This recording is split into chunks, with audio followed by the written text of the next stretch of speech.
Cerno, 28e épisode. Les journalistes, ils sont pas avares de conneries, on le sait quand même. Hein. Je fais un podcast. Pardon ? C'est pas vrai. 11 vieilles dames assassinées et toujours la même méthode. Notre société aime les corps jeunes. Ne laissez pas traîner vos grands-mères.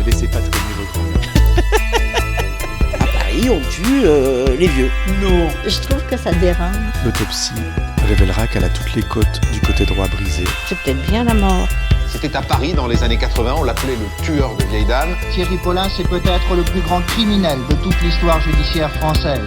Thierry qui tuait les vieilles dames. Il filait ses victimes jusque chez elles, Pardon ? et puis il les tuait, en les étranglant.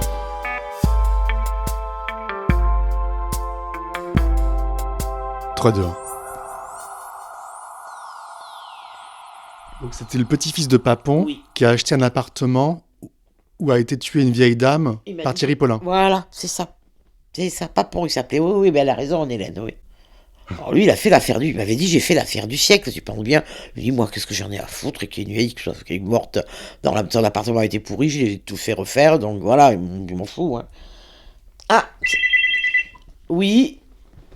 Oui, Papon, mais nous, ça, on a trouvé aussi, voilà, Papon. Et son prénom, tu sais pas ? Non, moi non plus, je me rappelle plus. Mais c'est Papon. Bon, ben ok, merci ma chérie d'avoir appelé. Bisous, ciao. C'était Papon, effectivement. Incroyable. C'est mignon qu'elle me rappelle. Et Didier, qu'est-ce qu'il est devenu ? Il est mort. D'accord. C'était votre mari en fait. C'est mon compagnon. Voilà, il est mort en 93. C'est très fort longtemps. Quand vous étiez encore ensemble. Oui. D'accord.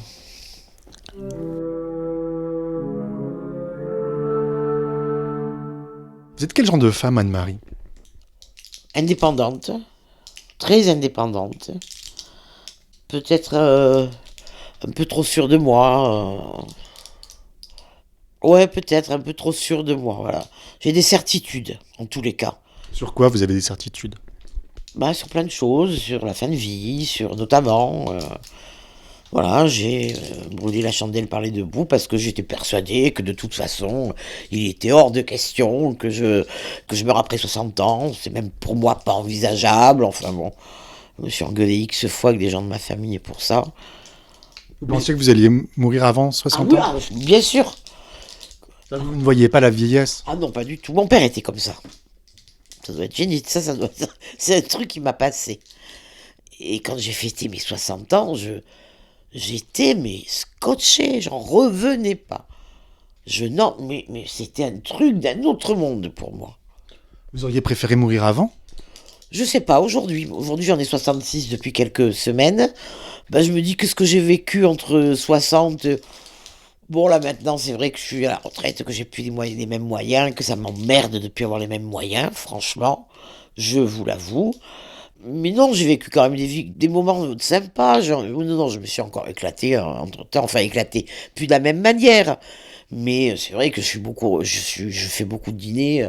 Ouais, à la table, là, je n'ai même pas les mêmes parents. J'ai fait un grand dîner samedi. Voilà, non, je fais encore des choses. Je suis contente. Enfin, non. Je suis contente d'aller vivre à Marseille. Et je suis morte de trouille de quitter Paris. Parce que j'ai quand même beaucoup d'amis. Mais bon, je me dis que j'ai un relationnel très facile pour le coup. Ma cousine a une maison à La Baule. Elle a acheté cette maison, donc 88. Des voisins d'en face, qui elle disaient bonjour madame, bonjour monsieur, quand elle y allait. Moi je suis allé une fois avec elle, parce que La Baule ça me branchait pas. Moi je suis une fille du Midi. Moi cette Atlantique, elle qui est jamais là où il faut quand il faut, cette mer qui part, ça me gave. Je préfère la Méditerranée. Je suis allé la première fois. J'y suis allé 4 jours. Le 4e soir, on buvait l'apéro avec les voisins et on se tutoyait. Elle me dit, mais comment tu fais ? Ben, j'ai dit, je sais pas comment je fais, mais je suis aimable. Moi aussi, je suis aimable. Ben, j'ai dit, oui, mais tu es hautaine, je sais pas. Moi, dans mon quartier, j'habite depuis longtemps. Mais elle est née à La Varenne, ma cousine. Elle y est née, son père y est né. Mais elle vous voit tous les commerçants qu'elle connaît depuis qu'elle est haute comme ça. Enfin, moi j'habite ici depuis 33 ans, on se tutoie, tout le monde se tutoie dans le quartier, on va au bistrot, on tutoie, voilà, c'est comme ça. Et j'aime mon quartier à cause de ça. Je crois que je suis très méditerranéenne à ce niveau-là, voilà. Donc indépendante, très sociable. Ah ouais. Et vous me disiez, j'ai des certitudes sur la fin de vie. C'est quoi ces certitudes? Eh ben c'est ça, c'est que je pensais mourir moins vieille que je suis aujourd'hui. Et ça vous plaît pas d'être vieille? Ah, pas du tout, j'ai aucun problème avec ça. Alors la mairie, mes machins, mes trucs, écoutez, vous savez, quand vous perdez votre mec, il n'avait pas 40 ans, et que vous entendez une nana qui me dit ah, je fais la dépression des 40 ans. Je dis, mais attends, mais Didier, il aurait rêvé de fêter ses 40 ans. Il est mort à 39. Je dis, qu'est-ce que tu viens de m'emmerder? Tu viens me dire ça juste à moi? C'est indécent. C'est indécent. Il y a des mômes qui meurent à 17 ans sur des mobylettes. Et toi, tu as la dépression des 40 ans. Mais attends, ça va, faut pas exagérer non plus. Donc c'est bien de vieillir. C'est pas si mal, ouais, c'est pas si mal que ça, voilà. Après, si demain, voilà, je marche avec une canne, c'est vrai que ça m'emmerde. Si demain je peux plus marcher avec ma canne et que je peux plus marcher du tout, j'ai pas du tout envie dans une poussette avec quelqu'un qui me pousse, hein, vraiment. Bon, à Marseille, par exemple, dans mes recherches, il me faut soit un rez-de-jardin, soit un premier étage à la limite, et après il faut ascenseur. Je monterai pas 2 étages avec un petit caddie à roulettes sans ascenseur, par exemple. Bon, ben ça me... Non, ça me gonfle même pas, ben c'est comme ça. Voilà, il y a des gens qui, à 60 balais, sont aveugles, sourds, je sais pas moi. Donc vous avez brûlé la vie. Ouais, je reconnais que tout ce qui m'arrive, voilà, j'ai problème cardiaque, c'est de ma faute. J'ai fumé 2 paquets de cigarettes par jour toute ma vie. J'ai du diabète, j'ai bu de l'alcool comme une tordue. Voilà, enfin... J'ai pas bu de la vinasse, c'est pas ce que je veux dire, mais j'ai bu beaucoup de champagne, j'aime beaucoup les alcools blancs, j'en ai bu des barriques, je me suis pas privé, je ne sais pas faire ça, voilà. Voilà, je ne sais pas faire, et je ne veux pas faire, surtout. J'ai jamais voulu faire, voilà. Les gens, ils n'ont pas l'image, mais vous avez les cheveux gris, Ouais. avec un serre-tête et les yeux très clairs. Ouais, mais ça, oui, alors les cheveux longs, c'est un accident, c'est parce que tout l'été, je les ai attachés parce que je trouve que ça tient moins chaud, un chignon, et que j'étais assez long. Et là, depuis la rentrée, toutes les semaines, je me dis, je vais chez le coiffeur me faire couper les cheveux, chez le coiffeur, puis j'y vais pas, voilà. Mais sinon, non, j'ai les cheveux courts. En principe, je porte des cheveux courts, carrés, dégradés, voilà. Mais oui, les cheveux blancs, je les assume. J'ai vécu l'enfer parce que il y a quelques années, j'ai décidé que je voulais être blanc polaire, ça s'appelait. Donc c'était une torture. C'était 5 heures chez le coiffeur. C'était 200 balles. Ben, les racines poussent vite. Et je trouvais ça très beau. Je l'ai fait peut-être, je sais pas, 4 ou 5 fois. Et puis un jour, la coiffeuse me dit, mais tu as vu tes racines, elles sont vachement claires devant. Tu devrais peut-être essayer de plus faire de déco de trucs. Et je me suis vu la torture que c'était, les brûlures au cuir chevelu et tout. J'ai dit, mais après tout, oui, t'as raison, pourquoi pas, on va essayer. De toute façon, c'est pas compliqué de refaire une couleur 2 mois après, hein, j'ai pas de problème avec ça. Et puis j'ai trouvé ça sympa, amusant, voilà. Et oui, j'ai gardé mes cheveux blancs, mais c'est mes vrais là, hein, cette fois. Alors que j'ai été blanche, fausse, pendant au moins 2 ans. Je souffrais le martyre. C'était la torture d'aller chez le coiffeur. Mais voilà, oui, j'ai les yeux bleus. Ça, c'est indéniable. Voilà, je suis petite et ronde. D'accord. Très ronde. Très petite. Hein. Ah bon? J'ai perdu 10 cm, j'ai de l'arthrose. J'ai perdu 10 cm depuis, j'ai 66 ans, depuis 40 ans peut-être. C'est énorme, m'a dit le mec à Bichat. Il m'a dit, c'est rare hein, quand même. Hein. Ah ouais. Bon, voilà, mais c'est pas grave, je suis petite. Ouais, on fait des ourlets, pas grave. Vous voyez ce que je veux dire, voilà. C'est quoi votre philosophie, du coup? Carpe diem. Ouais. C'est moi, ça? Ouais. Je vais l'éteindre.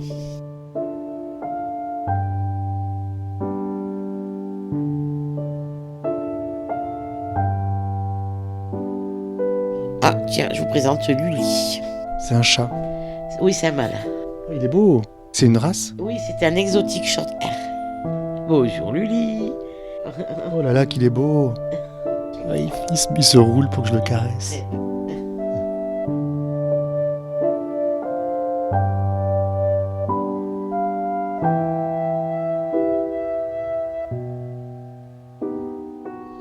À votre avis, pourquoi il tuait Paulin? Pour le fric, non? Oui, mais elles étaient pauvres, ces vieilles dames. Ah bon? Et il les torturait quand même. Moi, je pensais qu'il les chopait à la sortie de la poste. Toujours, j'ai pensé ça, non?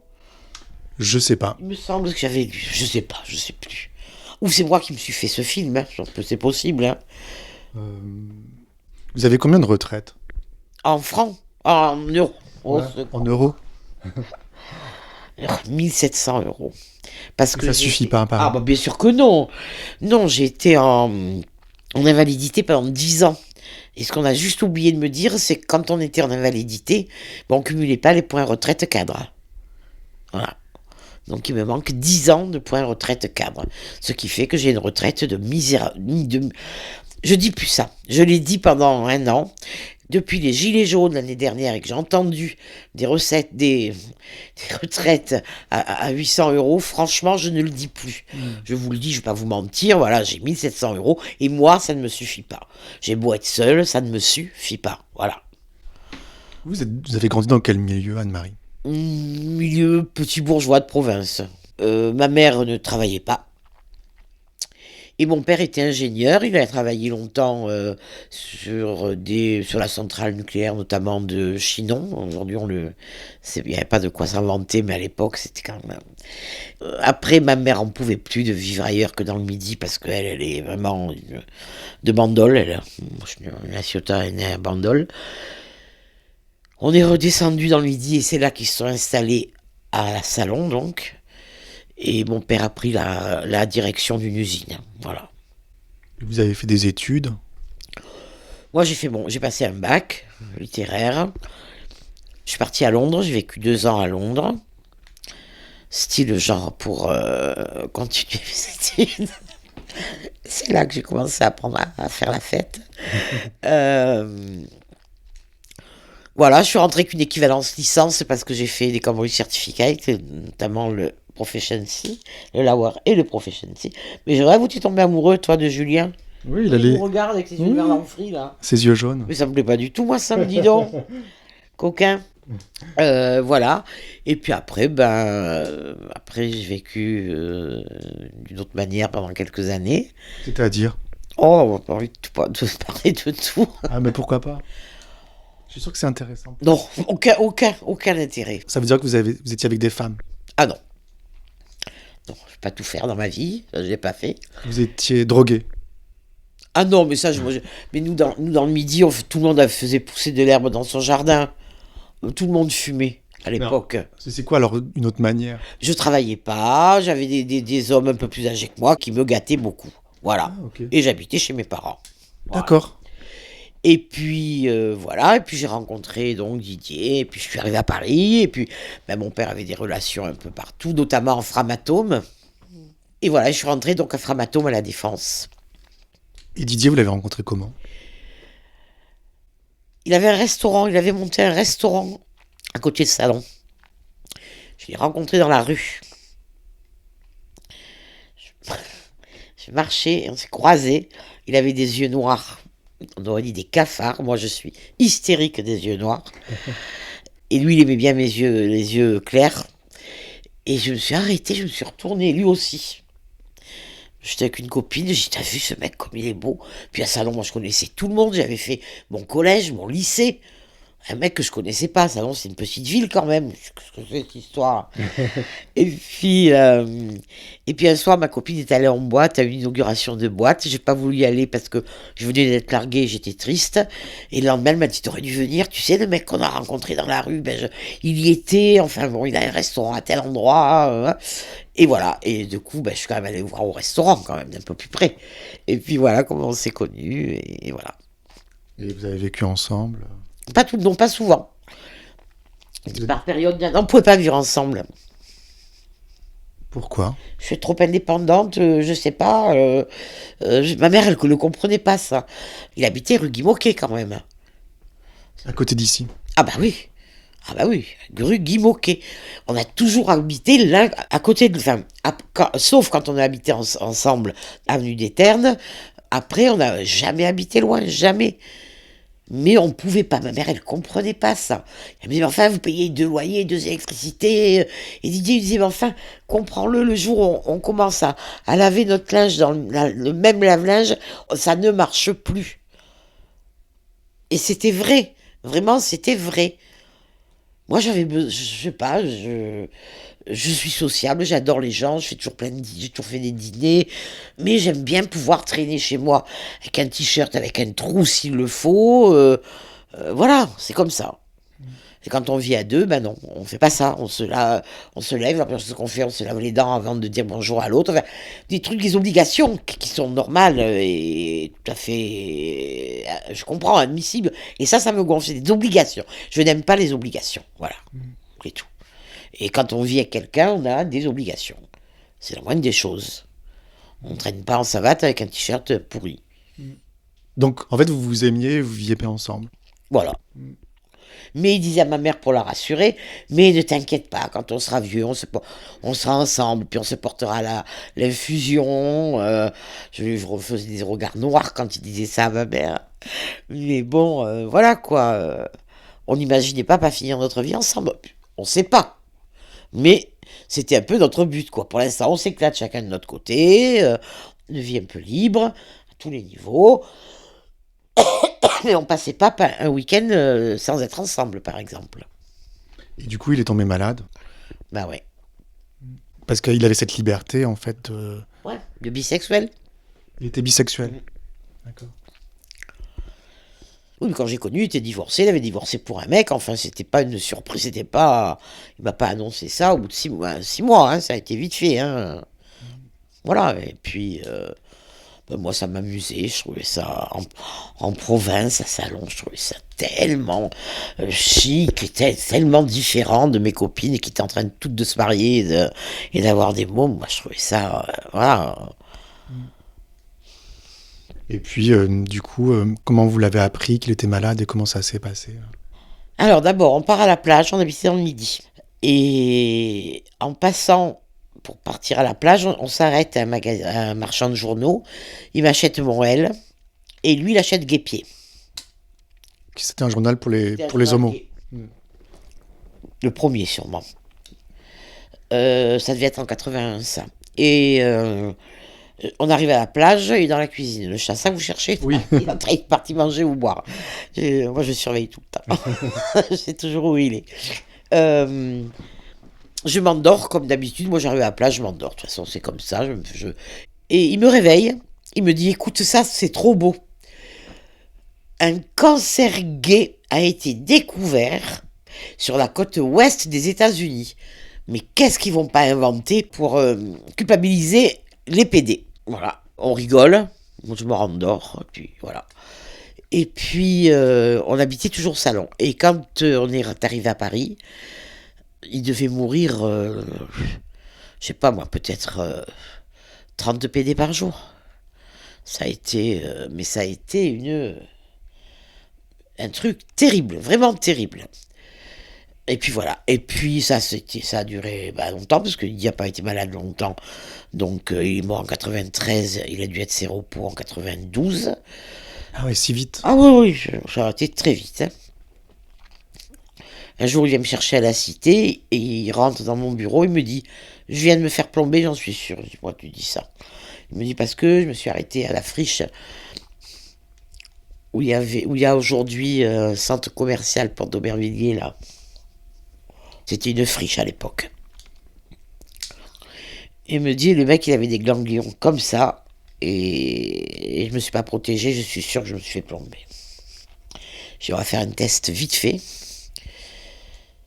Et puis on a fait le test trop vite, il était négatif.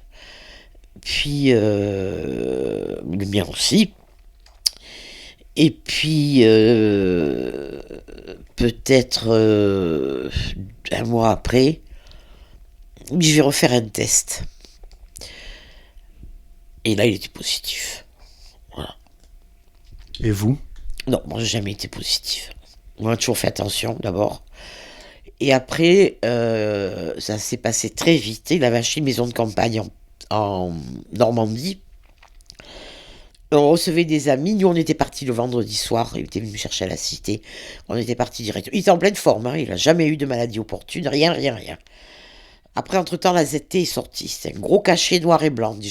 Déjà psychologiquement, de prendre un cachet Comac, noir et blanc, toutes les 5 heures, il fallait mettre le réveil, se réveiller la nuit. Enfin, il a dit jamais de ma vie, je mettrai le doigt là-dedans. Voilà, c'est niette. Donc, il n'a jamais pris d'AZT. C'est le premier médicament qui est sorti. Et puis, donc, ce jour-là, on était à la maison de campagne. On avait invité des gens qui venaient. Nous, on était partis en voiture le vendredi. Et eux, ils devaient nous rejoindre le samedi dans la journée en train. Et le matin, on a un peu traîné. Et d'un seul coup, on regarde l'heure. On me dit, putain, on va être en retard à la gare. Ils vont attendre. Vite, vite, on se dépêche.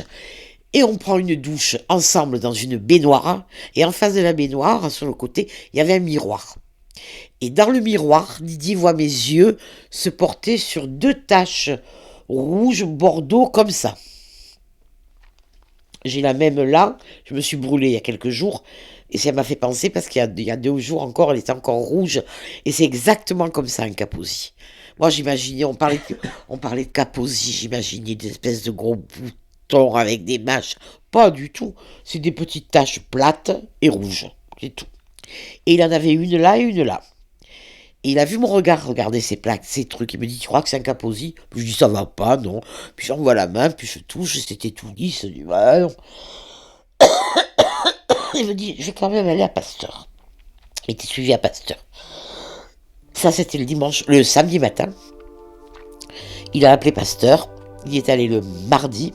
Il m'a appelé au bureau. Il m'a dit, ne passe pas à la maison, c'est pas la peine. Achète-moi des trucs, il me garde. C'était le 12 janvier, ça. Et il en est sorti mort le 3 juin. À suivre. Rendez-vous dimanche prochain, et d'ici là, ne laissez pas traîner vos grands-mères. Ne laissez pas traîner vos grands-mères.